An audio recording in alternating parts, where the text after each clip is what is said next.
Welcome to the Ages of Rock podcast with your hosts Bill Algie, Dennis Talbot, and Alan Tate. We are three guys who have one thing in common, a love of rock and roll. Our goal is to talk about all things rock. We hope you find this show intriguing, funny, and occasionally highly opinionated. Enjoy! Hey folks, this is episode number 249, and this week we have Judd Fuller, Sandy Gennaro, and Dana Radford from the Tummies. But before we get to them, we're talking about their album 930 Girl, and they'll tell how they got the name of that album and a little bit about some of the other stuff and their influences and stuff. But before that, our normal shenanigans. Bill, what you got? Not music news, but interesting news. Screech died. Yeah, I saw that. I saw that. Marilyn Dustin Manson. Diamond. Isn't that his name? Dustin Diamond? Yeah. Dustin Diamond. Yeah, he had stage 4 lung cancer. That's pretty Yeah, bad. that He was 44 years old. Yeah. He'd been probably hitting something. Yeah, I don't know. Remember that, people? When you put stuff in your lungs. He did porn too. Well, yeah, he probably put stuff in there too. Ew. Marilyn Manson's in trouble. Marilyn Manson's in trouble. He got kicked off his label. He did. And the two shows that he was just recently on, they're not going to show the repeats and the new ones. But They probably shouldn't. He's fucked. Well, if he behaved any way close to how he behaved when he was here in Evansville year before last, then he's a mess. He had it coming. He's a mess. I mean, I know that like Alice Cooper is a shtick when he gets on stage. It's shtick. He's a businessman. After he's off stage, you never hear about any antics, right? I mean, you did back in the day periodically, but well, you figure I'm 50 years old, Marilyn Manson or Brian Warner as his birth name is older than I am. You think he might act a little more like his age? He's got demons and he's got issues and addictions and all kinds of money. He's had money. Probably didn't have any money. I don't think he's had money. Be honest. Anyway, just not a fan, so it doesn't matter. Whatever. Yeah. So weird. So I don't think that one girl, she's not the only one that's come forth. I think there's like 7. Yeah, I think 5 or 7 or something. I read. There's a bunch of them. There's been a few. Roll Raggy. Yeah. Hey, real quick, talking about before we get into our albums and stuff, talking about what we're talking about tonight, the Tummies. This is interesting. I wish I'd known that Sandy was going to be on. I did, when we first did this interview, we had actually, you had put out to Phil and Jeremy, wasn't it? Originally, Alan? You cut out. Say that again. I said you had originally had a shout out to Phil and Jeremy about the Tummies originally, right? When we first talked about getting them on. No. Oh, I thought you did. I reached out directly to the Tummies. And okay. Judd's the one that replied. I just figured because we had talked to Phil and Jeremy so many times that's you figured wrong. Anyway, but I knew that Sandy was in the band, but I didn't know that Sandy was going to be tonight. And I would have did some little bit of research. Now Sandy has agreed to come on to the show later, so right. And I hope so do your because research and be prepared. Well, no, that'll make one of us. Well, what was funny was once he got off, I was like going, I got to check something because he had talked about being with Pat Travers, and he actually, the first Pat Travers album he did has my favorite Pat Travers song on it. If I had known that, I was like, damn, I would have been talking about it. So that's something. Well, what song is that? You may have to find out. No, actually, it was off the Valley Girl soundtrack. Does that help you? No. Did you ever see Valley Girl? Yeah, but it was like Negative. 40 years ago. Negative. So as they drive, that is not a movie I have watched more than twice. Oh, see, I love that movie. I love that movie almost as much as I do Fast Times. But anyway, it's called the La La Love You song, and it's the first song on the album the first song record that he did with them. And I was like, I can't believe Sandy played on it. That's a cool song. So anyway. That's not Boom Boom Out Goes the Lights, but anyway. We'll get to see him at the at the Yes, Rockin' Rockin' Pod Pod. in August, which will be good. And I'm off that Friday. I did get off that Friday, so now I don't have to show up at 8, 9, 10 o'clock that night and miss half the party. So I'm going to be going early that day. So that'll be fun. Looking forward to that. We'll probably be there at 8 because I'm not going to take off. I don't think. You're not going to take off? No. I got to get a room though too. So anyway, check out that. It's on what rockinpodexpo.com. There you go. ROCKNPOD. So if you'd like to meet us and maybe other podcasters and see some stars and Jameson's going to be fun to hang out with. That's going to be fun. I'm kind of curious about that. Yeah. Come on, Bill. Bill, that's Don Jameson. Yeah, Don Jameson. Okay. Well, see, when you say Jameson to me, totally different meaning. He's picking up a fifth. Yeah. It's a bottle about this big, and it's green, and it's typically empty. It's gonna be a fun time. It's gonna be a good because we missed out last year, so we have to make up for 2 years worth in 1 year. So lost time. And the best part about it is they moved it a week earlier than they had planned to. So twofold. First of all, there's a podcast convention earlier in the week that wraps up on Thursday, so they can kind of intertwine everything, and they're trying to get those hooked up together. And number two, it is no longer on my wife's birthday weekend, so I don't have to feel guilty about screwing up another one of her birthdays. So is it back also she needs to move her birthday. That's right. So instead of remember they had a newer place this year that they ended up but we're going back to the same place we went last time, right? No, it's at the Hilton. This is at the Hilton Airport. Well, what were you at last time? Was it Marriott? Marriott, yeah. I don't know. Oh, maybe. Okay. It's just not the same place, and it's not the same place. I thought it was the same place. That was my fault. Okay. Anyway, but yeah, it's gonna be a fun weekend. So I'm looking forward to it. Hopefully. All right. You got any albums? I do. I have a couple. Throw them out there. So my lovely wife was at an antique store the other day and went and then sent me a picture of a display. Mm-hmm. And then I went, oh, I need to go there after I get off the bike when I was at the gym. It was right down the street. So I went over there and came home with 2 records. Why didn't you ride the bike down there? It's a stationary bike. Stationary bike. Doesn't have wheels at all. Doesn't have wheels at all. So gotcha. That's trying to be funny. Yeah. I could have walked though, because it's only a couple blocks, but I just rode 15 miles. I'm not sure I'm walking down there after doing that. I barely dragged my ass back to get my stuff out of the gym. Anyway, so I bought 2 records. You'll think this is interesting. Okay. So I bought the Eagles' Greatest Hits Volume 2. Oh, that's good. Good album. On the back of this, it says excellent condition. I would say that's probably an understatement. Right. Still has a shrink on it. And when I took it out of the sleeve, it had the dust of a new record all over the sleeve. Cool. On the record. So if it's played, it might have been played like twice. Wow. And the interesting thing is, do you see book broker? Listen up. Oh, do you see where's the there's no sticker on wait, there's no price tag. Oh, yeah. It's on the back. Yeah, no shit. That's where it should be. Oh, and you can just peel it right off. Amazing.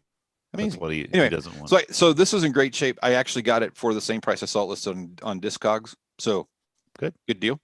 Good deal. And I am not a huge U2 fan, but I am somewhat of a U2 fan. And for those of you that don't know it, I got this, and this is an authentic thing, but it is a autographed U2 thingamajigger that I got last year. Right. Somebody gave it to me. Yeah. So I accepted it. But I got Joshua Tree. And I don't have. I got it. On the back of it, it says new unplayed condition. Huh. And again, when I opened it and pulled the record out, it was the same as the other one. I don't think either one of these records have been played very much. And it still has the original shrink, still has the original hype. Awesome. And Again, I paid just what Discogs had listed, and the sticker is on the back. Well, good. So, I know. I wish those were. Just saying. Interesting. Just saying. Well, I got some from Bookbroker, but I got the stickers off of them. I got the razor blade thing down, and actually the stickers are in this cup. It tells you anything. So, is that all you got? Yep. Okay. So, man, my shit goes from one spectrum to the other this week. So here. Cool. All right. Got a little air supply now and then. Oh, cool. Yeah. Or now and forever. Sorry, it's got now and forever. Even the nights are better. Got that for $3. I can't believe you didn't know the $3 title of that album. Oh, I know. That's sad. It's really good shape. $3. The one that you love, Air Supply. Somebody got rid of their Air Supply collection. But anyway, do you know that Lisa and I went to see them at Mesker? Right. It's July 4th. Right. Probably 1983. Right. Most likely. That's cool. Yeah. So anyway, real good shape again, $3. Bookbroker, but I did get the thing. So somebody has some really goofy stuff. That's why I bought. So I got Survivor, Premonition. Yeah, I don't have that one. Nothing really good on it. I don't really know. Chevy Nights, Summer Nights. Does that have and Runway Lights? That's who's the lead singer on that one? It does not name a name. It does not say. The names aren't listed on there. No, they're not listed. Okay, all right. Because there was a record. Here, hold on. Sorry, David Bickler. No. Leads vocals. No. Jim Pitter. Jim Jameson. No. Frankie Sullivan. Mark Dorbray. No. That's all right. You can stop naming names. So that's the record that after the original lead singer that did Eye of the Tiger, and then the second record left. You know that guy who did Eye of a Tiger? He lives in Evansville. Do you know that? The lead singer? Yeah. Oh. And he actually did some recording over at Drosty's here recently. Over at Drosty's? The jewelry shop? Yeah, he had a studio upstairs, and that caught fire. Anyway, here's another Survivor caught in the game. That's a promotional only copy. So that's kind of but you know they were $3 a piece, and they were. Oh, that's great, man. I went ahead and grabbed them. What the hell? Ultra Club. I picked that up and looked at it and went, no. Kissing to be clever. I mean, what the hell? You know, it was $5, so I went ahead and bought it. It's in real good shape. So now, getting to the meat and the potatoes here, I did pick up. You bought Kiss? Wait, it's kind of funny. You didn't say get into the meat and potatoes when you're holding the. Yeah, no kidding. The other record. So anyway, except Too Mean to Die. I love this album. This is I got this off of Amazon. This was new. Is it new stuff? Yes, this is the one that just came out last week. This is pressed on orange and splatter vinyl, limited to 2,000 copies. Really, it's on 2 albums. It's fucking awesome. I mean, it sounds really good. I even put on there Phil Schaus and Christopher Williams. I kind of did it. I saw that. Yeah, it's fucking awesome. Great album. I mean, I've been listening to it. It's super, super good. Love it. You can get that off of Amazon. Here's the one that I got off the auction here the other night, and just got it from New York. I got Skid Row. Oh. Yeah. Now this is, I know you always want get the originals, but this is not the original. This is the one that was out on Record Day. On purple vinyl, but it's got but it's it's not been opened. It's shrink wrapped. Discogs. The cheapest one I can find on Discogs is $67. I paid less than that. So I'm not gonna open it up. Paid $66. No, I paid 40. I paid $49 for it. Woo! But it's 67 is the cheapest one I could find. You can pay $49 for the OG, man. I know. Why would you not the OG? I don't know. I got caught up in the auction. So anyway, Drunk on auctions. So anyway, that's what I got. So anyway, that's my. Then those 2 records, actually, that Skid Row and that damn Dio was $100. Those 2 records, and that was like going to be my month's worth. Dio. I got that. Yeah, remember last week? Yeah, when you got me all pissed off about the blue Dio vinyl that I got. Anyway, I wasn't pissed off about it. But the rest of them, I got all the other ones for like $3, except for the Culture Club. It was $5. But so I went cheap, went dumpster diving. I got some cheap albums. But anyway, they're albums. I ain't gonna worry about it. So that's what I got, and they had "Born in the USA." Yeah, I'm not gonna get by that. When I was looking at, I like a couple of songs in there, but I'm not a big Springsteen fan. Only Springsteen when I'm a Tummies fan. Yeah. Oh, is that the segue? I don't know. I'm just saying. Here's the only Springsteen I got is that live record one. But yeah, I'm not buying any of that shit. I think he's overrated. You think? I know. But you know who's not overrated? The Tummies. All right, folks, we have got Judd Fuller and Sandy. What's your last name? Gennaro. Like the feast. That's the unprofessional part. We have no idea who's on the show. It's even on the screen. If I know it's on the screen, but if I think I'm going to mispronounce it, there I you go. Ask. There you go. And then we also have Dana Radford, and of course Dennis and Bill and Alan. So how are you guys doing? All is good and good. Well, let me say that again. Did you mention Judd Fuller? He was the first one I mentioned. He's the only one that I knew his full name. Right. I was concentrating on my last name. That's okay. That's right. So we have here 3/5 of the band, the Tummies from Nashville, Tennessee. Yeah, what's up with the other 2/5? They couldn't figure out how to get on here. They've been on it's not like they've not been on here before. Like 400 times. 50 times. I don't know. Popular today. Yeah. They said that. That's okay. Well, hey, we would rather have you guys on anyway. There. That's right. We're happy to be here. It's like, there's no shame in the game in being a B-list celeb. No shame in it. Yeah, we'll tell Phil and Jeremy that. The B-listers just, whatever. I'm happy to be on any list. Yeah.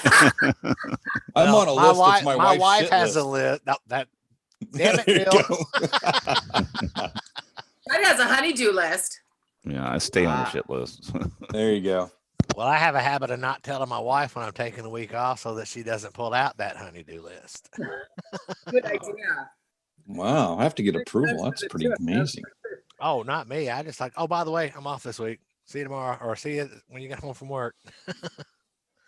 So anyway, you guys recently, I say you guys and the gal You can say released. I'm one of the guys. I'm just going to say y'all because I am from Kentucky. So there you go.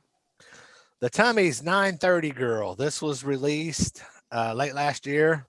You guys want to talk about it? No. Sure. Where do we even start? This project was a long time in the making. We started writing for the project in 2015. We got the band together in early 2016, and we chipped away at our stone, kept writing, ixnayed songs that we'd recorded, and finally came up with the final 930 Girl project. And continue. What she said. We worked. It was a I don't want to even say the words labor of love because we absolutely love to write songs. And, Juddy and I are the sole songwriters of the project. And then the boys come in and just make their magic, which is unbelievable. And it took years. It took us, it was an idea, and we played a bunch of live shows. And then we started recording, and next thing we knew, it was like 4 years later and the album was finished. And then Nashville had a tornado, and then COVID, and then the record was on hold. So hence the reason why it's taken us a while to get the record out, but I believe timing is everything. And so here we are in 2021, ready for the world with the Tummies. I think it's awesome how we all came together. I mean, Judd was in the rock and roll residency house band. And Dana used to sit in, and then when I moved to Nashville, I sat in with them. And of course, Jeremy and Phil were already in the house band with Judd. And one day we got a call, me, Jeremy, and Phil got a call from Dana and Judd saying, hey, we got a project where our material, you want to come over, listen to some songs, and if you agree to be in the project, we'd love it. So we went over and had some wine and cheese and listened to some demos. They were just basically Judd played acoustic. We auditioned for you. We played live, silly monkey. Well, that's what I mean. You played live for us. You know, Judd was on acoustic guitar. We auditioned for you three. That's what we did. That's okay. Yeah, okay. the story goes on. Yeah, Sandy's trying to make it like all nice and shit, but it really was. It was like we Juddy and I said, okay, who's our dream band? And we're like, okay, so dream band, Phil, obviously Jer. And then obviously Sandy and you and me, we got the band. And like, well, do you think they'd want to be in like our band? So we like, well, let's have them over. Let's feed them lots of wine and let's play for them. And at that point, I think we probably had about 8 to 10 songs already written. And so we sat in front of them and said, we'd like to audition for you guys to see if you'd like to be in our band. So Judd and I sat in the dining room, played guitar, and Judd was so polite. He only like wanted to play 30, 40 seconds of each song. And I'm like, no, damn it, we're playing the whole song. And then like the boys were like, yeah, this is really fun. And we were all having a good time. And I said, go ahead, go home, think about it, put it in your pipe, smoke it, let us know what your thoughts are. And in sequence, Phil goes, I'm in. Jeremy goes, I'm in. I don't ever think about it. And Sandy goes, I want to be a Tummy too. That's what happened that night. And now basically that judgment by the three of us to be in the band was based on Judd's acoustic guitar and Dana's live vocal. It wasn't no classy, garage band demo or anything. It was like the real live thing. And just based on that, the hooks and it just reminded me of feel good. Oh, there goes my music stand. It reminded me of feel good music, and that's why I did it. I love that. Aside from the fact that I love these people personally. Yes. My heart was so full that night, Sandy. I was just like, yes, we have a band. No. And it was like the band that we handpicked. It was like, what's our magic band? It was like, eeny, meeny, miny. It was like, and can I talk now? Thank you. Now, there's a subtext to this in that the reason these guys were our dream band is because we realized their love of Mersey Beat, the Beatles, Liverpool, that kind of rock and roll. That is true. Sandy, Phil, and Jerry have a passion for that stuff. We could have hired some guys who could play guitar or play drums. And of course, these guys can do it all and then some, but they understood where we were coming from. Absolutely. And so to us, it was like, and to this day, I have to be honest, I wouldn't want to, I can't do it with anyone else. This band wouldn't be the Tummies with any other personnel. It just wouldn't. We've talked about it so often, and it's just like, it wouldn't be the same. It wouldn't make sense. It wouldn't be the representation of the Tummies. It's like, no one is replaceable in this band. The band is exactly what we need it to be. And it's so insanely fulfilling for us. We feel I'm so motivated to write and to keep going forward and to keep just more. That's all we want to do. We just want the record out and just the world to know us and write more songs so that we can get back in the studio with our best friends. And there's nothing more beautiful and charming than making music with the people that you love. I mean, and I think it really shows in our project, not to mention Caleb Sherman, who is our engineer and producer at his house. The love that we have for him. I mean, it comes out in the music. It just does. It's happy, and I just feel like it's just happy and beautifully executed and made with love.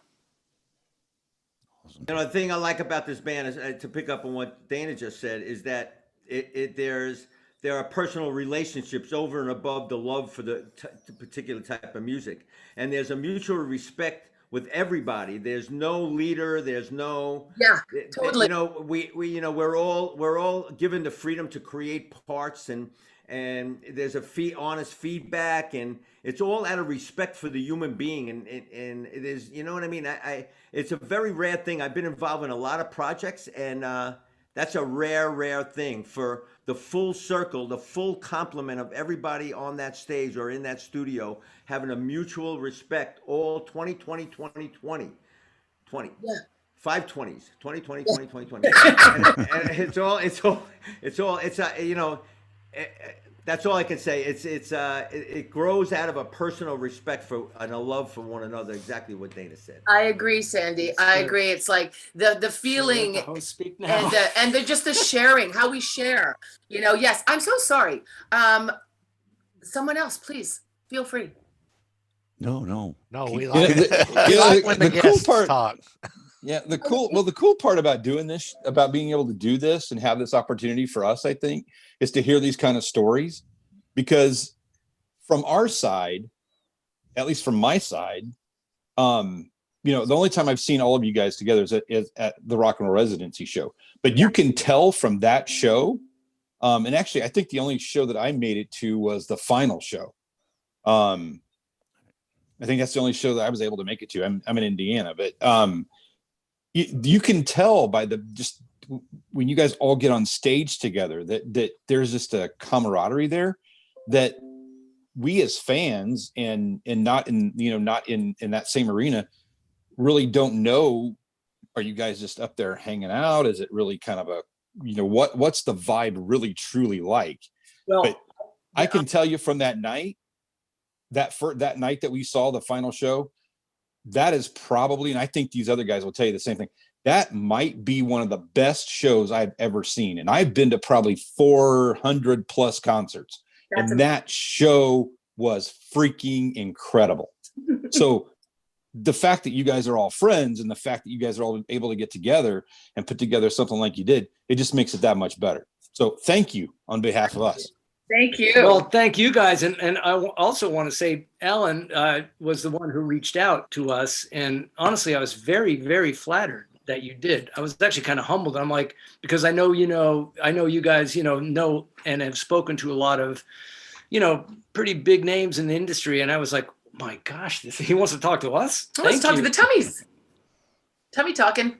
Well, go ahead, Alan. You go ahead, Dennis. No, I might be taking something away from you. Go ahead, in case you're gonna. Well, I was just going to say. Think Dennis and I were going to say the same thing. How did you come up with the name the Tummies? There you go. That was exactly what I was going to say. We hear the name Tummies spoken a lot with you three. How did that name come about? It's kind of it's different. Yeah. Okay. It sure is. I can speak to that. Yes, you can. It actually happened a very, very long time ago in the mid 90s when I was touring with another band, and one of my dearest friends, Joe Bukubian, was playing guitar in that band. And we had sort of just, during the long, interminable waiting hours between gigs and sound checks and everything, we would just write stupid stuff. And it almost came about like, it was almost like a Sesame Street thing. So I have to credit Joe Bukubian and myself with coming up with that name a long time ago. It never, came into fruition, but the concept was born as like, what about a goofy, like sort of band? And then we got beagles for dogs, and we started singing silly little songs, making up songs and going, oh, that sounds like a Tummies tune. And we would sing songs to the dogs and come up with these little ditties and always make reference that, oh, it's a Tummies song. We're singing them a little Tummies tune. Yeah, so it was always in our vocabulary that these little ditties, these fun little ditties were like our little like made up band, the Tummies. And today we don't have a made up band, the Tummies. And we're really a band now. Yeah, because it was sort of writing those goofy, and as Sandy once described them, one tune, Sandy, I believe you described it almost as a nursery rhyme. Right. And there's an innocence. We wanted to get away from the overthinking, paralysis by analysis songwriting, just like pick up your fucking guitar and play like fucking Paul and John would in 1963. And also then you give them the fact that you have 4 dogs sitting around in the living room And like one is like licking its balls, the other one wants dinner, and we're just going, oh, he's licking his balls and he wants dinner. Yeah, and then then that's how it happened. that's how it happened. Literally. That's literally our magic. Shit you not. Yep, that's our magic. The best songs we have written have taken about 5 minutes. Yeah. That's cool. Those are always the best songs because they don't suffer from over analysis. Paralysis by over analysis. There you go. Paralysis by analysis. Right. By the way, Sandy, that was Keith Hernandez said that. What, over paralysis by analysis? He was talking about like hitters who are in a slump. Sorry, Sandy and I are big baseball fans. No, I was listening to the album today. I actually bought it off Bandcamp, and so there you go. And I got it yesterday, and I've been listening to it. And the good thing about it, man, with the shitty year that we just went through, and all the crap that we've dealt with, and all the just everything, it's good to hear music that just wants to make you smile. I mean, it's just happy tunes, and I tell you, I was listening to it, and it's just like I said, it's one of those things you can't help but smile, and it's just like you listening to it, and like you said, they're not, you're not trying to solve big mysteries, and there's always, it's just, they're fun songs to listen to. You don't have to think about it, just enjoy it, Try putting those songs on the first thing in the morning, and you'll be hopping to the bathroom. And you know what? I tell you what, I was driving, and I was just almost getting home. I've been to the doctor. I've got a really bad, and I wasn't flipping you off, but I got a real bad swelling in I've got something going on with my hand, and I've been miserable, and I was listening to that on the way home. It's like, just kind of bringing me out of my funk. But I tell you what, my favorite is "Honey on the Hill." It is a simple, and I just love that song. I mean, it's just, I'm sitting here listening to it. I'm like, I don't want it to kick in. I just want it to keep going. And I'm like going, how clever is this? It's just a really nice song. Right. I love that song. Good story. There's a good story behind it, dude. Sure, I want to hear it. Oh, it's such a great story. So over yonder on our refrigerator, we have a little mini blackboard where we write the grocery list, right. Shopping. Now, Dana's dad is named Hilliard. But his nickname, we call him for short. His name is Hill. So dad's name is Hill. So he would come down and visit from Canada, and his brother, correct? No, it was another blah blah blah. Another friend who had raised bees and made delicious organic honey. So the next time Hill was going to visit, Dana wrote a reminder: honey from Hill.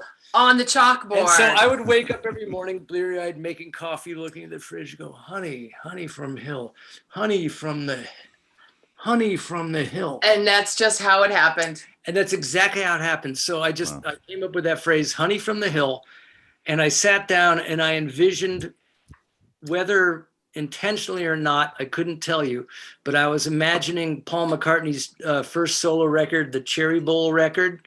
Mm-hmm. And I wanted it to sound like that. Right.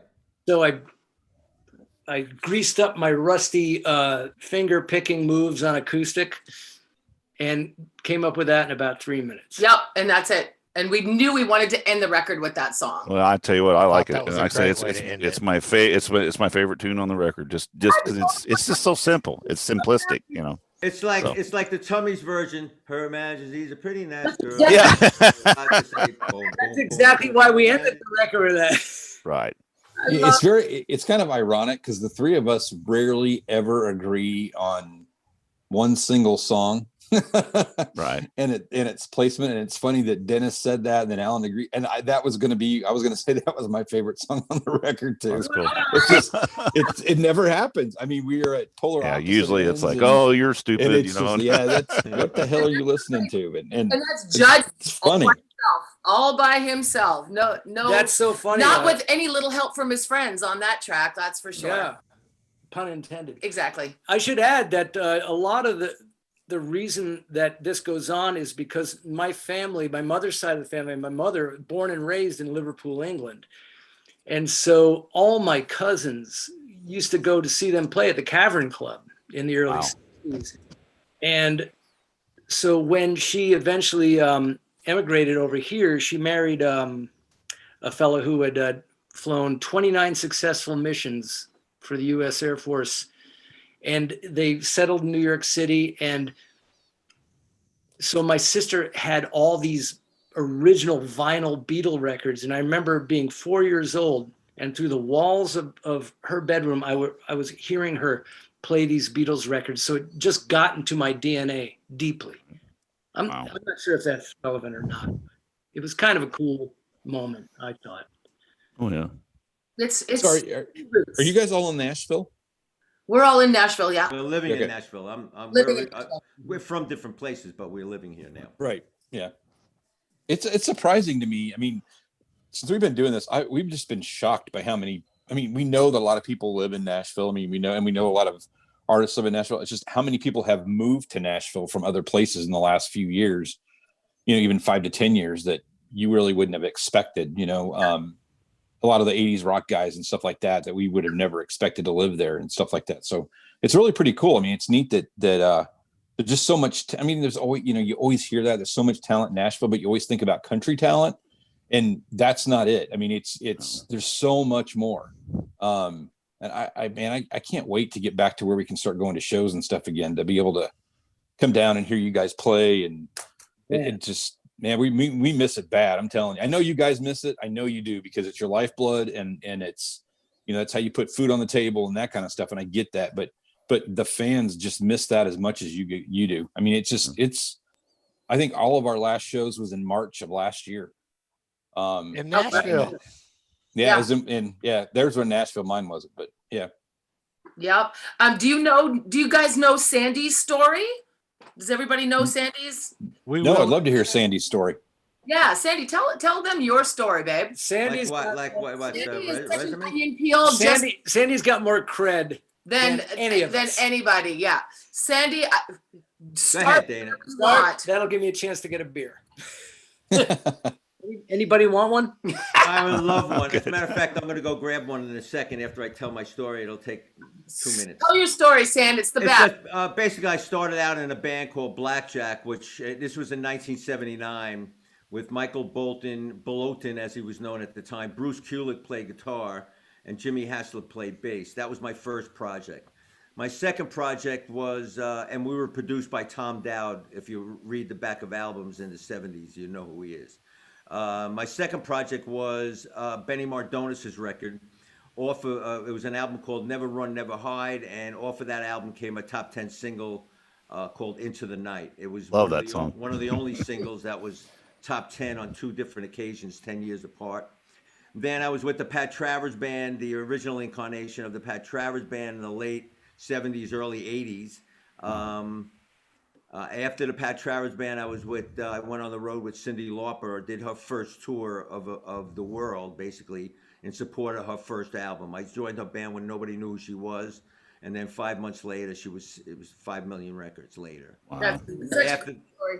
Go ahead, Dana. I'm sorry. No, keep going. I'm admiring your story, babe. Well, after that, after the Cyndi Lauper band, I went to Europe. I did a German band named Kraft, Craaft. I did their record in Frankfurt in late 85, early 86. In the summer of 86, I did the tour. They asked me to do a tour in support of that record, and we opened for Queen for 3 months in 1986. Wow. The summer of 86. It was awesome. So Sandy? Yeah. You look a little different than you do on this record. that was that. Oh, it looks like I have a. Hold that up to the screen again.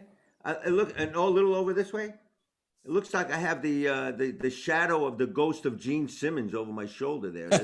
You do. Anyway, that is funny. That's an album called Worlds Apart, and that was the second Blackjack album. Yeah, this one, you look a little better on this one. He's got the first one there. Yeah, I don't know if you can see this one or not. There you go. Oh, that's amazing. That's the album that was produced by Tom Dowd, and the funny thing about that cover, it opens up from the top like a deck of cards. It's cool. No kidding. So after that tour with Queen, I toured with the Monkees in 1987. I did their first reunion tour, and then 88, 89, I was with Joan Jett and the Blackhearts, and then early 90s, I joined Johnny Winter's band. And then sprinkled in between there was numerous Monkee reunions. I did almost every Monkee reunion tour from 87 until Davy Jones died in 2012. And then after that, I did some of Mickey Dolenz solo shows. Before Davey died, I did some of his solo shows, and then came Bo Diddley. I was Bo Diddley's musical director for a couple of years, and I played with Bo Diddley. Part of that time was a musical director, but I played with him the last 5 years of his career, which is like, this is a major highlight of my career. Just to share the stage and share a tour bus with that guy was just awesome. Wow. Amazing. And so that was that. And then I went back in 2010. I went back with the Pat Travers Band, and from 2010 to 2015. Then 2014, I moved to Nashville, and shortly thereafter, I met Judd and Dana and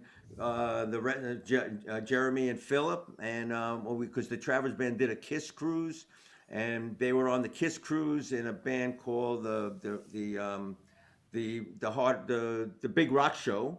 Oh, the Big Rock Show. Yeah, with Ryan Cook. And that's how I originally met Jeremy and Dana, because they were fans of the Travers Band, and they were like right in front of the stage in all their Halloween outfits on the Kiss cruise.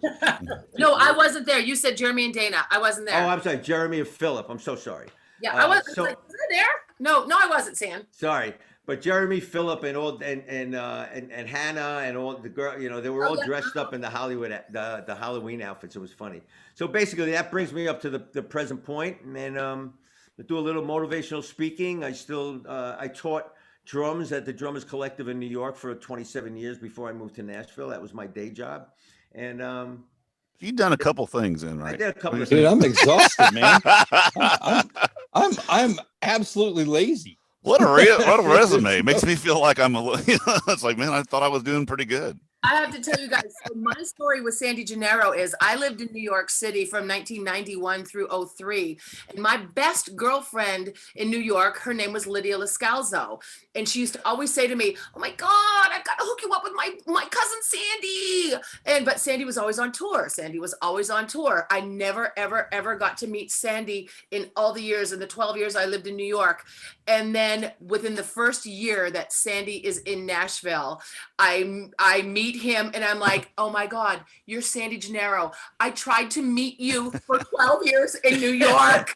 Like, I tried so hard, but you were always on tour. And Lydia would always give me an update. Sandy's doing this, Sandy's doing that, Sandy's doing this. And I'm like, when do I get to meet Sandy?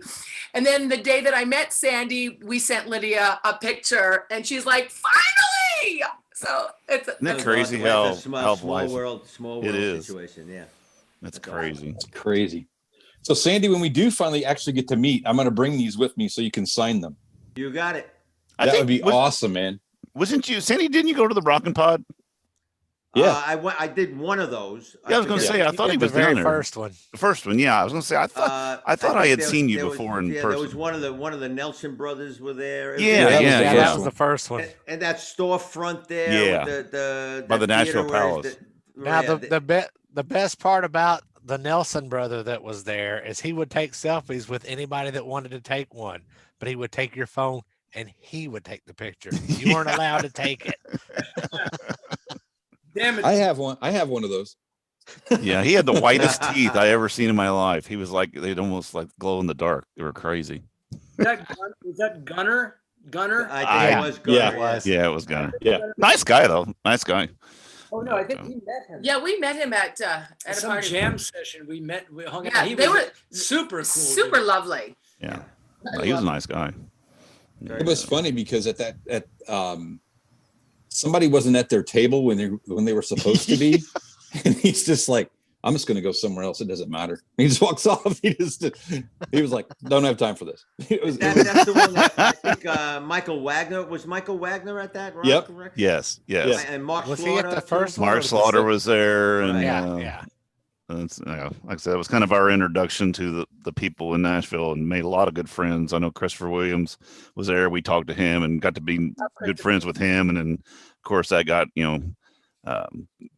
we met a lot of people through him too, and yeah, it's been fun. Like I said, we've made a lot of friends down there over the last 5 years. There's a bunch of good kids in this town. And they're super nice people. I mean, they're very. You think, oh my gosh, they're not going to talk. They're just normal. You guys are all normal. That's what's so cool.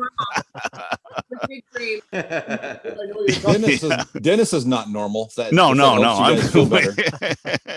Way from normal. So getting back to this album, one thing that I noticed, and it's already been brought up about the Beatles influence. I noticed that I could hear some of the Monkees in there. I could hear a little bit of surf rock in there. I even heard a little bit of country music in there. Mm-hmm. Yes. The name 930 Girl. What does that have a story, or is it just something? It has a great story, a really fun story. For a while, Dana would wake up every morning at 9:30. She's the best sleeper I've ever met in my life. She'd just be like, go, and 9:30 would come. She'd be like, oh, I'm awake. And I remember remarking to her, my God, you wake up consistently every morning at 9:30. And she goes, yes, I'm a 9:30 girl. And I went, give me my fucking guitar. Literally, that's it. And what's weird is that I had this vision in my head as I'm like sitting there writing, and I'm going like, do you remember the That for Girl? those of us of a certain age will remember the sitcom That Girl with Marla, Right. sort of a working girl in New York City finding her way. And I was like, every morning, and so I had this vision of just this confident Bobby Doo or whatever you call it, whoop-de-doo.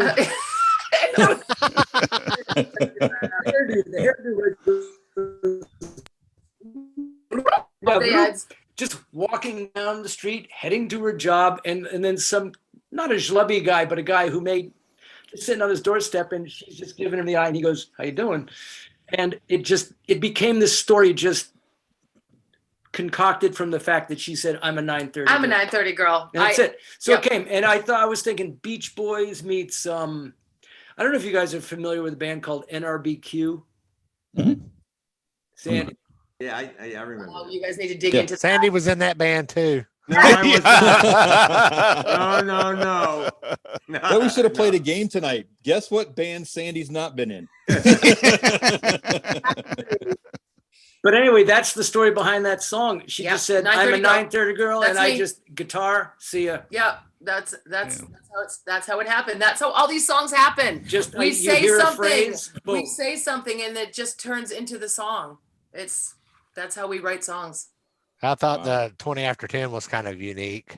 That's another one. That's another one. And it literally was 20 after 10, and we had drank all the wine. We had drank all the wine. We were hammered. And we sang like English church ladies. Well, it was sort of, again, like as Sandy brought up, like the sort of Her Majesty thing. It was kind of like just one of those weird Beatley concepts. But the way it happened was we had been up writing songs and getting hammered on wine, and we were like seeing double. And Dana goes, "It's 20 after 10. We must go to bed." We drunk all the wine. And I went, "Give me my guitar." It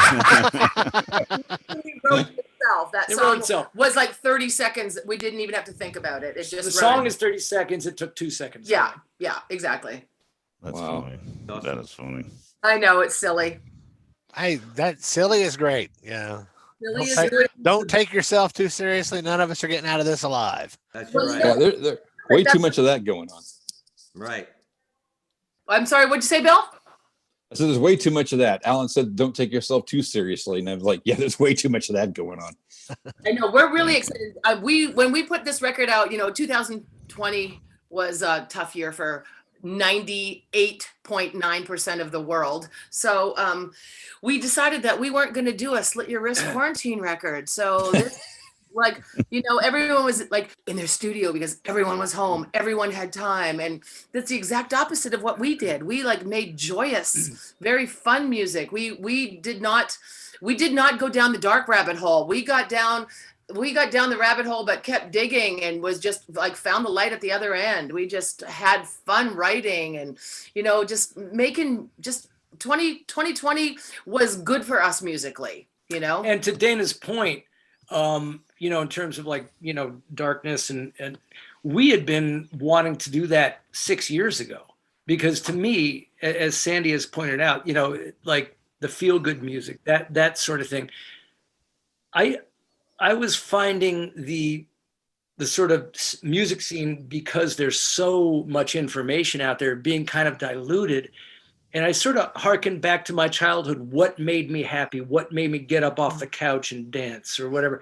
And I was like, I wanted to just recapture that even before all this weird stuff happened. So it's been a work in progress, and it's, to me, and if you dig into that band NRBQ, as Sandy knows, they have always been like that. Just like, let's celebrate the music. Let's celebrate being together. And it's like, I don't know, I get sentimental about it, I guess. But for the past 6 years, I want to make music that just makes people smile.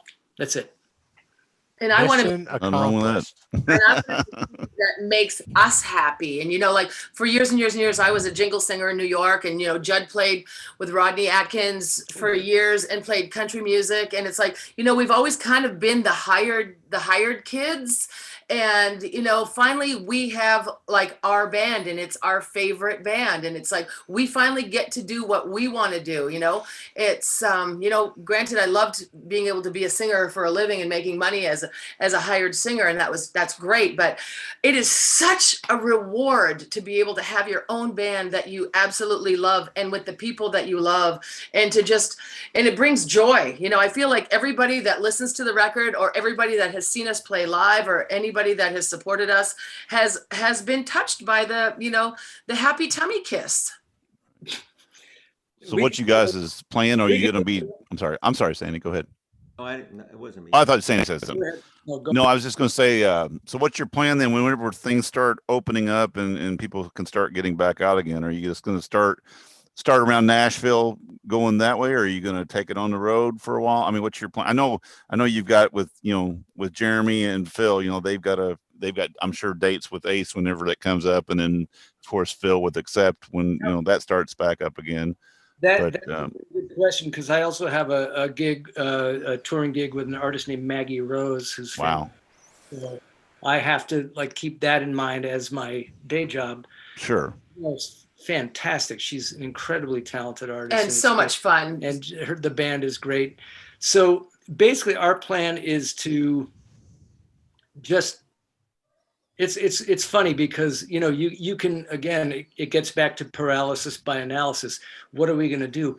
And what we want to do is just keep recording our songs and putting them out there. And just by doing that, we already have this weird small following in Europe.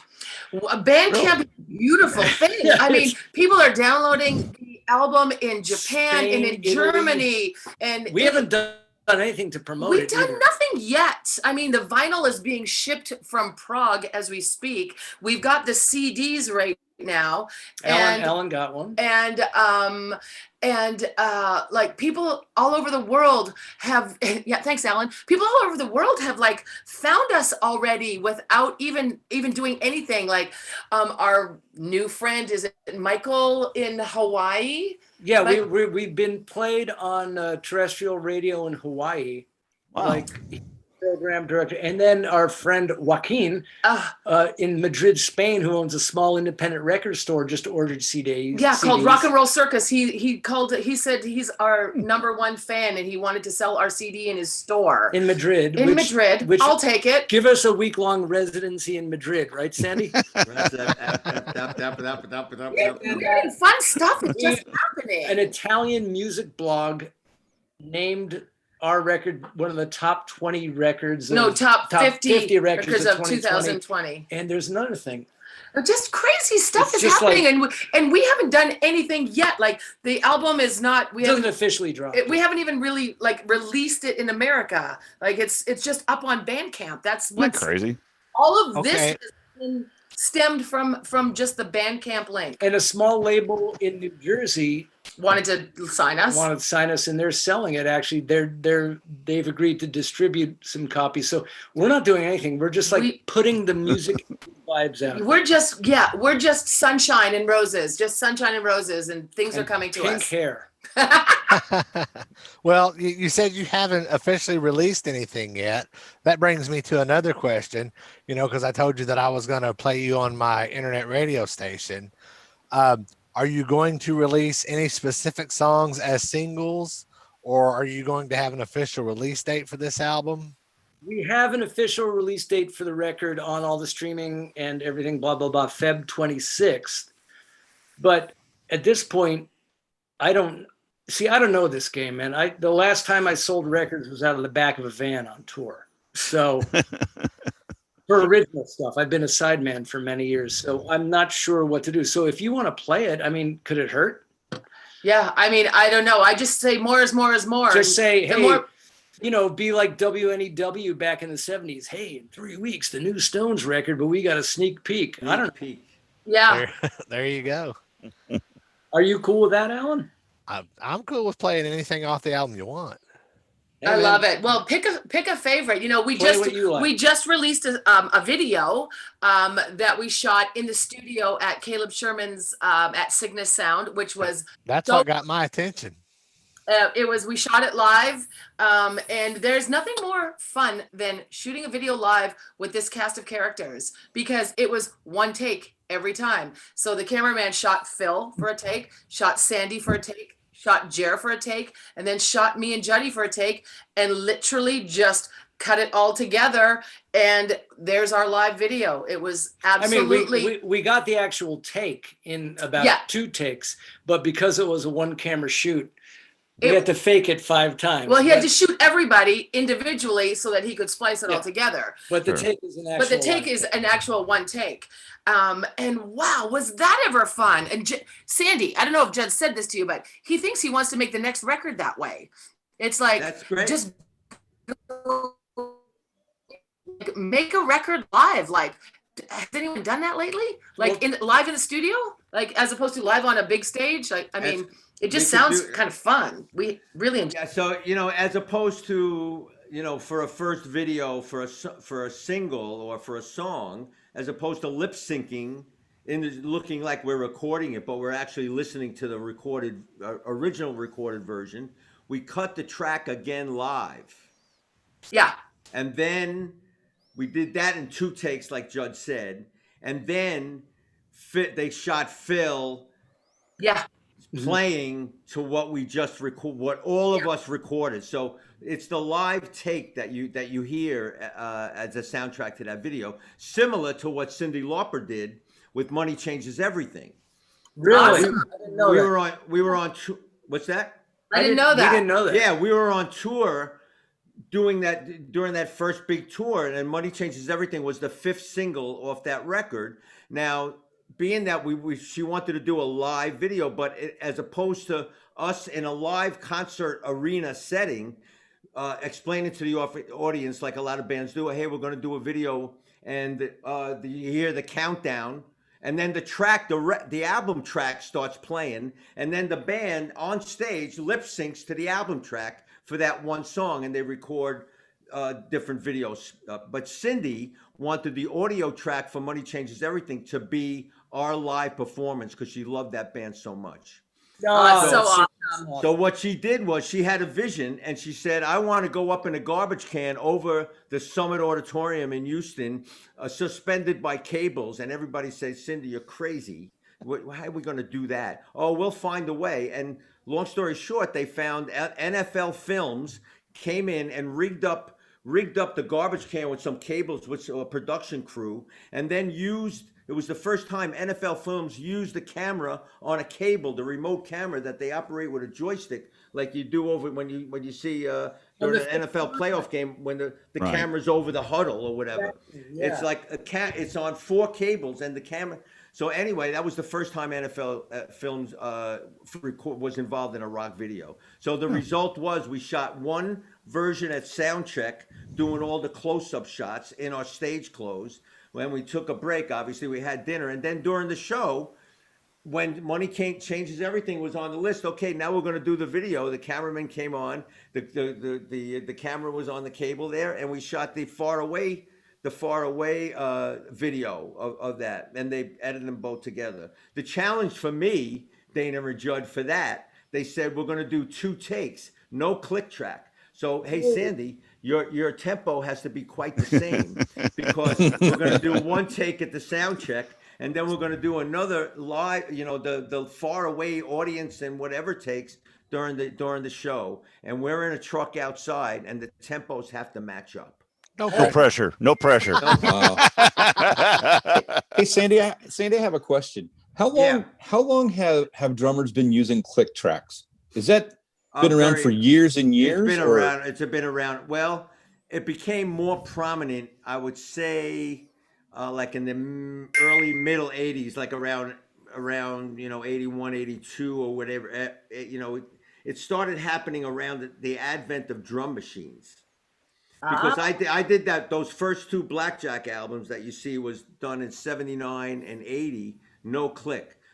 Into the Night, Benny Mardones, no click, all recorded live in the studio. Both Pat Travers albums that I did, no click, all recorded live in the studio. So when drum machines came out, then producers got the idea of doing several takes at the same exact tempo. So it creates editing, makes it a lot easier to edit between takes, and saves a lot of money. The drum machine doesn't ask for per diem, so that's when it all actually started. Interesting. That's interesting. I learn something on here every day. Awesome. But back to the Tummy material. The why I love it so much is because, like Judd mentioned, a lot of the music today is kind of like homogenized. It's kind of diluted. You don't hear real drum sounds. You hear samples. You hear computers everywhere.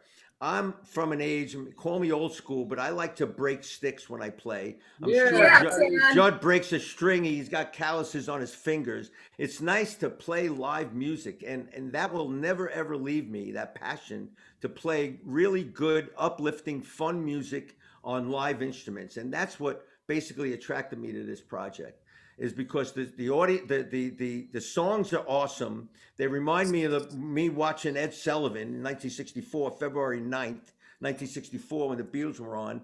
And I'm making the great music with awesome people that can play their instruments. And come on, what more does anybody want? What more does it? It's just great. It's just great. We're lucky, Sandy. Well, I'm lucky too to be involved in it, and I'm lucky at my age to still be involved in anything. But that's good. Well, where can our audience find you on the internet?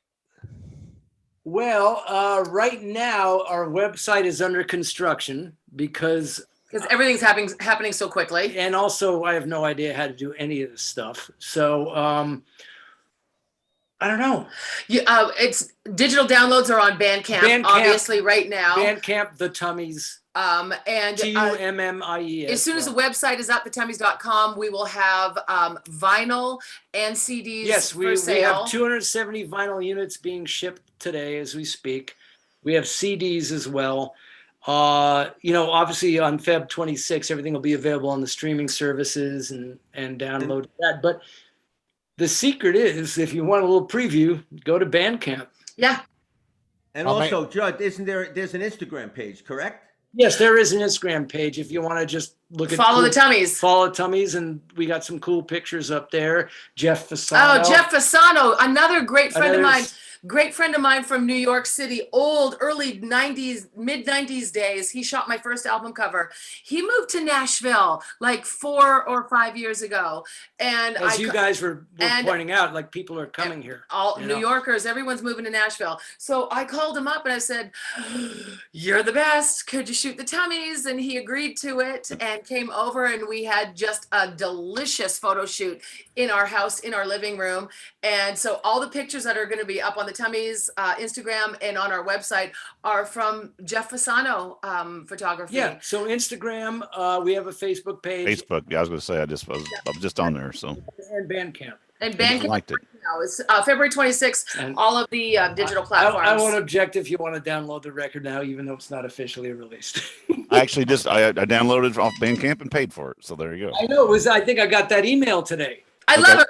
We get the notice when people buy the record. It's so awesome. Oh, yeah, I wanted to get it. So now, Alan, could this is being recorded, obviously, but could one of us watch it back? Are we going to send us a link, or is there a place where we can watch it tomorrow or whatever, or have our friends watch it?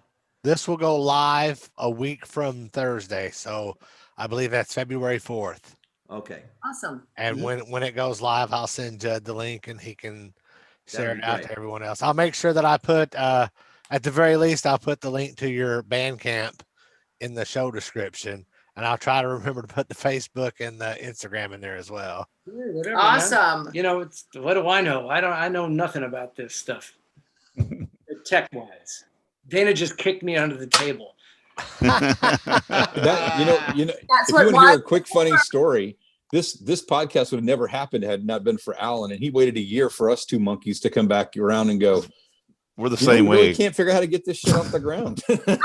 We would love to do it one, but we were not technically smart enough to do anything, you know. We said, hey, let's meet on Sunday and see what happens. And we met on a Sunday afternoon. We recorded the first one, and 5 years later, here we sit. 200 and something shows. So Sandy Gennaro's daughter, Jerry, we're so not that tech savvy. We invited his daughter, Jerry, to come over to help us set up the Instagram account because we had no idea. Because we didn't know how to do it. So yes. Thank you, Jerry. Spawn of Sandy. Let's bring Sherry into that. She was 50% of the spawn. Yes, spawn of Sherry and Sandy. Yes. That kind of sounds like son of Schmilson or son of Smilson. I can't even pronounce it. One funny just little thing I've been noticing here. I'm watching. I look back in Judd's and in picture. They got albums sitting behind them, and I've got albums sitting here beside me. I know Bill's got a bunch of albums sitting there, and Sandy's albums are all gold and platinum and stuff. What's up with that? Listen, I don't have any of those. There's a lot, people that come down in my studio. But you still need a ticket to get on the subway. You still need a token. I can bring that thing with 5 platinum records. Hey, nope, sorry, you still need a ticket. What is that? What is that one, Sandy? That's Cindy's 5 million. Wow. I saw her open for Rod Stewart 2 summers ago. I think it was a tour. I went to Bridgestone. Yeah. I saw her in Indianapolis. Oh, okay. I was just. She started before the time set on the ticket, so we missed like the first 2 songs. I was so impressed with how she sounded. It was amazing. I mean, she was really amazing. I really didn't know. I thought she probably lost a little and stuff like that because artists do overtime and stuff like that. But she sounded amazing. So it was really pretty cool. I was sad I missed the very beginning, but it was a good good show. It was her and Rod Stewart. I mean, can't get much better than that. Not really. I love that you can see our record albums. You can see them in the dining room. There's mine over there. You can see mine over there. I love it. I gotta go. Hey, Sandy, I gotta go to record too. It's not mine though. I don't know if you can see it. Oh, awesome! What did you do? What did you do to earn that? He stole it. Actually, a buddy of mine said, "I think you're a bigger Kiss fan than I am," and he gave it to me. Wow! And what did he do to earn that? I'll take it. Where did he get that? I don't know. He stole it. I'm sure it's probably just a purchase thing, but yeah, it's one of those probably. Yeah, I don't know. It's pretty cool though. Some dude in his garage is painting records gold. And no, I don't think putting them in glass. Not quite that way. Michael's and having them framed. Yeah, no kidding. Yeah, it's exactly what he's doing. All right, you guys hang out for a second. I'm going to take us out of here, and then we'll chat for a little bit longer. Okay. Folks, don't forget, visit us on 80sofrock.com. Check out past episodes and our social media links. And until next time, peace out.